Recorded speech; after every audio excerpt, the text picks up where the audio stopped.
Hay momentos en donde la derecha se empeña en volvernos a aclarar en qué consiste eso de la lucha de clases. No es tan complicado, aunque un poquito más complejo de como lo contaron Marx y Engels cuando dividían el mundo entre burgueses y proletarios. Hoy las cosas son un poquito más complicadas. La cosa hoy es que en el mundo claro que hay ricos que viven de las rentas. Hay también asalariados con sueldos tan altos que coinciden en los restaurantes con los ricos. Hay clases medias que se van de vacaciones, se compran una casa, ayudan a sus hijos. Hay también sectores populares que mal llegan a fin de mes.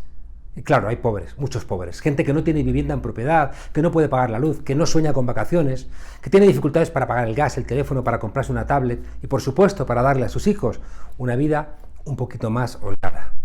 Pese a esa situación, la derecha actúa como un ejército de ocupación en todos nuestros países, sea Chile, España, Argentina. Consideran los países suyos, como en una invasión. Toman lo que les apetece. Deciden qué es eso de ser patriota en ese territorio ocupado. Castigan a los tibios y a los enemigos. Y también aplican reglas diferentes para ellos y para los demás. Son viriles, porque la violencia es la que justifica su comportamiento de fuerza ocupante. Y por eso el feminismo es su enemigo. Ellos son la junta de gobierno real de nuestros países y le dicen a los soldados que tienen derecho a cobrarse el botín y quizá incluso entrar a formar parte de los que mandan si son leales, si son muy obedientes. Ese ejército de ocupación no tolera que nadie les responda, que nadie les muestre sus contradicciones. Su legitimidad es siempre la de alguna victoria o de alguna derrota convertida en algo épico por culpa de los traidores. Y claro, y en nombre de esa legitimidad niegan la democracia. La legitimidad de 1936 del golpe en España, de Franco, la de Pinochet en Chile, la de la Junta Militar en Argentina, la de la Primera Guerra Mundial o luego la lucha en Abisinia, en la Italia de Mussolini, la del sur o la victoria sobre los nazis en los Estados Unidos. Aunque también les vale esa victoria tradicional, cotidiana, repetida, que marca siempre, cada día, una enorme diferencia, la victoria de los ricos sobre los pobres. En un país ocupado, las tropas de ocupación no dan explicaciones. Y quien cuestione sus órdenes es visto, y si puede, será también tratado como un ejército rebelde, o peor, como terroristas. La derecha se mueve desde esa comodidad, somos los que mandamos, y los demás no tenéis lugar en nuestro país a no ser que nos obedezcáis, porque el país es nuestro. Por eso puede el consejero de Sanidad de Madrid decir que las 8.000 familias de los ancianos fallecidos en residencias no tienen ningún dolor. Los pobres no tienen dolor, y por tanto hay que pasar página. Por eso puede la Policía Nacional de Paterna, en Valencia, y con presencia incluso del alcalde, condecorar a un empresario de extrema derecha, fundador de un partido de ideología ultra, y que ha participado en agresiones violentas, y que ha sido incluso imputado por xenofobia y por odio. Por eso puede el portavoz de Vox pedir que no sean los que tienen empleadas domésticas quienes les paguen el sueldo, sino que seamos entre todos, es decir, que el Estado se haga cargo de los salarios justos de las empleadas domésticas. También por eso han arreciado los ataques a figuras de Podemos mientras se aprobaba una ley que subía los impuestos a los ricos, a las eléctricas y a la banca. Por eso puede decir alguien que se cree que es de izquierdas, ay, en qué limbo vivirán, que la culpa de la droga en nuestras ciudades la tienen los que hacen menudeo y no los que degradan nuestros barrios.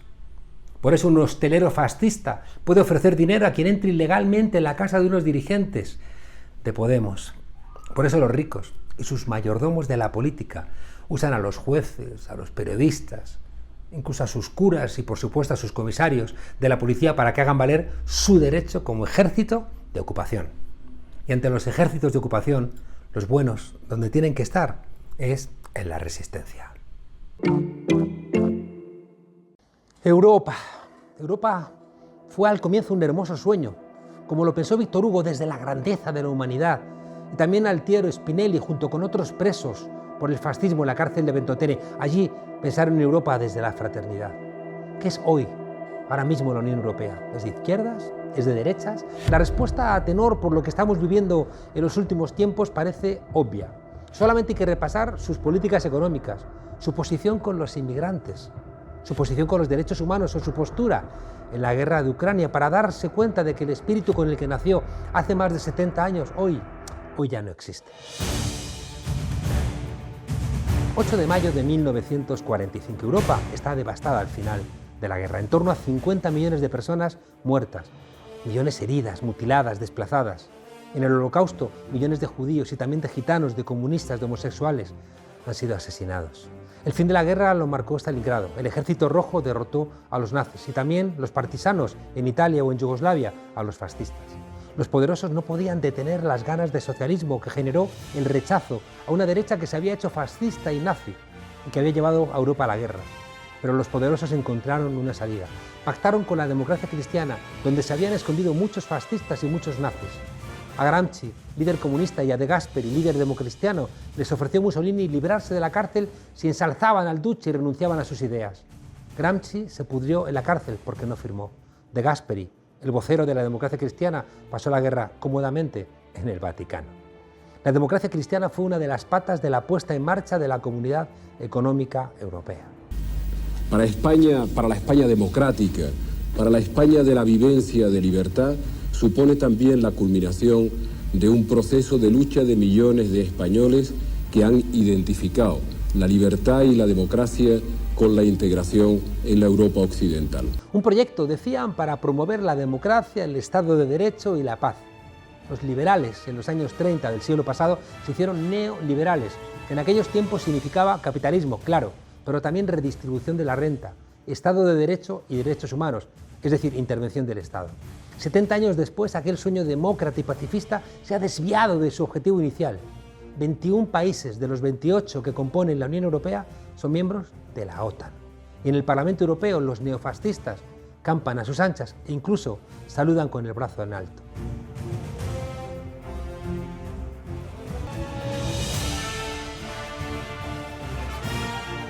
Mucho ha llovido desde el nacimiento de la Comunidad Europea del Carbón y del Acero en 1951. Poner en común, pensaron, los recursos con los que se hacían las guerras para que no hubiera más guerras. Aquello fue el germen de los Tratados de Roma del año 57 y la creación, un año después, de la Asamblea Parlamentaria Europea en Estrasburgo. Un Parlamento Europeo controlado hoy por la derecha y por la extrema derecha. ¡Ay, si los padres de Europa levantaran la cabeza! Existe una Europa que cree y defiende a la familia como institución básica y piedra angular de la sociedad y de la nación. Que el fascismo vuelve a ser el principal peligro para la vieja Europa es algo que podemos comprobar simplemente repasando la composición del Parlamento Europeo en la actualidad. 705 escaños y 7 grupos políticos. El más numeroso de estos grupos, 179 parlamentarios, es el Partido Popular Europeo, que engloba a los demócratas cristianos y al que pertenece el Partido Popular Español. Por detrás, con 146 eurodiputados, la Alianza Progresista de Socialistas y Demócratas, el grupo al que pertenece el Partido Socialista Obrero Español. En tercer lugar, con 98 europarlamentarios, los liberales de Renovar Europa, familia política en la que se integran Ciudadanos y el Partido Nacionalista Vasco. En cuarta posición, con 73 eurodiputados, los Verdes, Alianza Libre Europea, un grupo de partidos donde militan desde nacionalistas de izquierda como Esquerra Republicana de Cataluña hasta independientes como el Partido Pirata Europeo. Ecologistas y de izquierda son también los 39 diputados del GUE, el grupo confederal de la Izquierda Unitaria Europea, Izquierda Verde Nórdica, al que pertenece Podemos y partidos como Syriza o el Partido del Trabajo de Bélgica. Cuidado, ahora viene lo peor. Con 70 eurodiputados encontramos a Identidad y Democracia, un grupo de extrema derecha creado en 2019 y al que pertenecen personajes como Matteo Salvini y Marine Le Pen. En este no se encuentra Vox. El partido de Santiago Abascal pertenece al de los conservadores y reformistas europeos, un grupo presidido por la neofascista Giorgia Meloni, que cuenta con 63 diputados. Vamos, que si sumamos ambos grupos, 133 neonazis en el Parlamento Europeo. Para esta gente, el Estado de Derecho es lo que le pasó a Matteotti en Italia o al bueno de Gramsci. Los fascistas no son como los hongos, que nacen así en una noche. No. Han sido los patronos quienes han plantado a los fascistas, los han querido, les han pagado. Pues claro que los fascistas no son como los hongos, que nacen sorpresivamente una noche. Europa es el más claro ejemplo. Aquel núcleo inicial formado por Alemania, Bélgica, Francia, Italia, Luxemburgo y los Países Bajos fue creciendo y creciendo hasta convertirse en los 28 países actuales. Dinamarca e Irlanda se unieron en el 73, Grecia en el 81, España y Portugal en el 86, así hasta llegar a 2013, cuando ingresó Croacia. Una unión que abrazó el neoliberalismo como modelo económico, poniendo punto y final a esa Europa social surgida tras la Segunda Guerra Mundial y el garante de la paz en el continente durante medio siglo. Una Europa que era social porque los partidos socialistas, comunistas y los sindicatos así la querían, y las élites tuvieron que tolerar como respuesta, como parapeto, frente a la amenaza comunista que representaba la Unión Soviética. En 1986 empezaron a virar. Calcularon lo que llamaron el coste de la Unión Europa, que era una manera de decirnos, o hacemos lo que beneficie a las élites, o lo vamos a pagar muy caro, sobre todo vosotros. Nuestra terrible equivocación es que hemos ido de pedigüeños a Europa. Y nosotros teníamos también cosas que aportar. Y hemos ido como el que iba a pedir una limosna o un favor. El gran giro neoliberal llegó en el año 92. Claro, ya desaparecida la Unión Soviética. Era el Tratado de Maastricht, el Tratado de la Unión Europea, que creaba un banco central independiente. Y también los criterios del euro, que se basaban en variables estrictamente monetarias.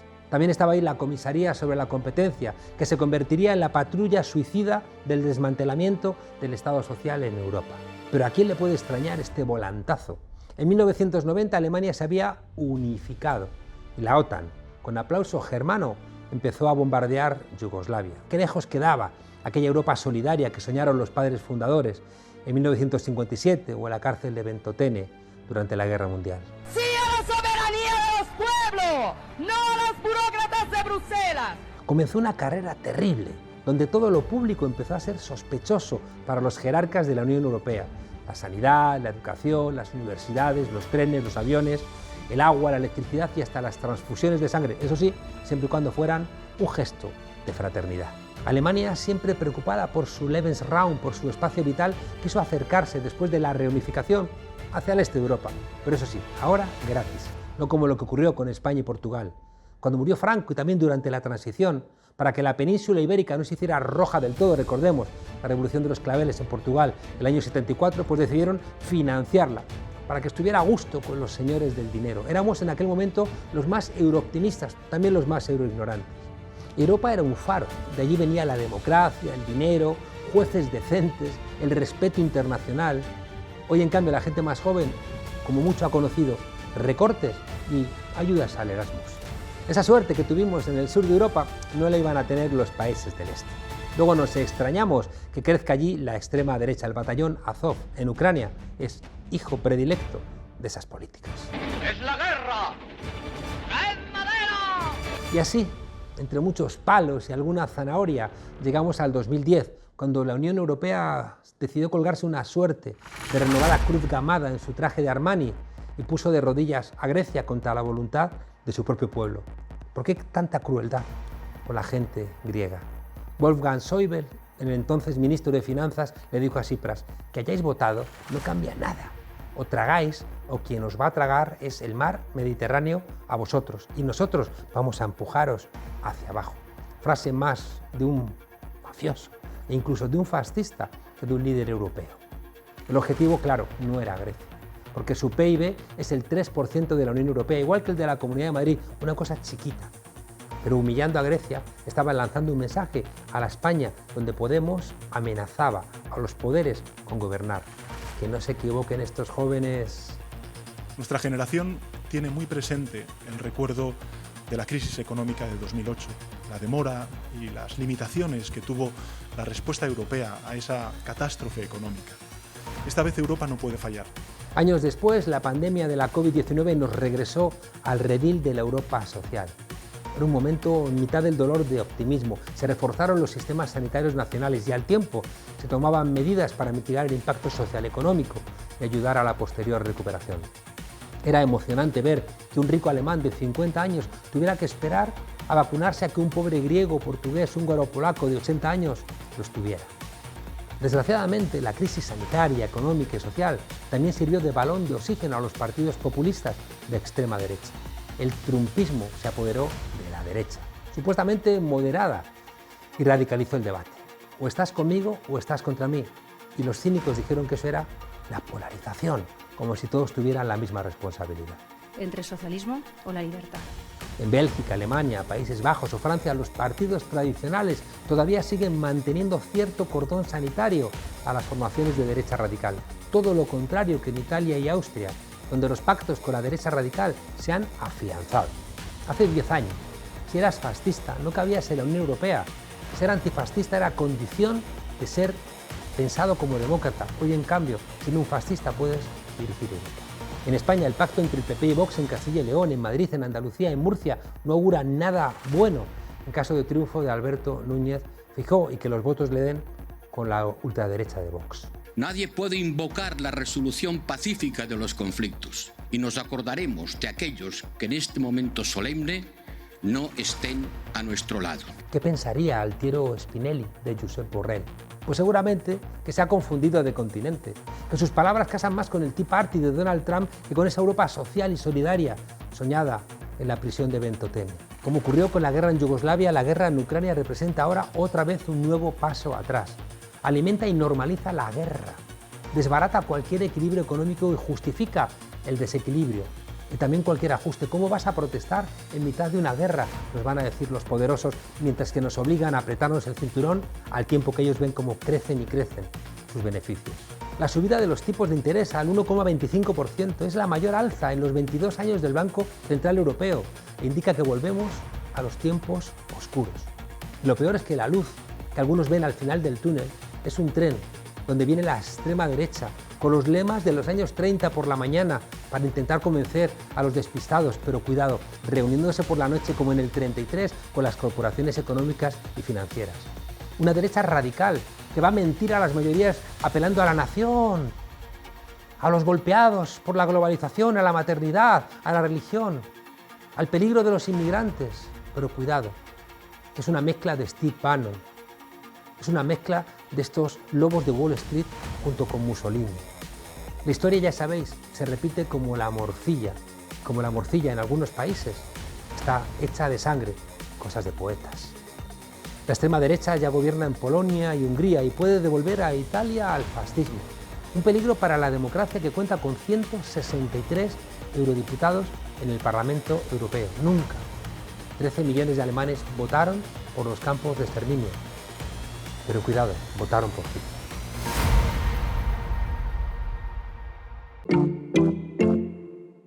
Los informativos perdían rigor y credibilidad. Los debates eran gallineros en los que se imponía el guirigay, el grito, el golpe de efecto, las descalificaciones, los insultos y la más elemental falta de ética y respeto.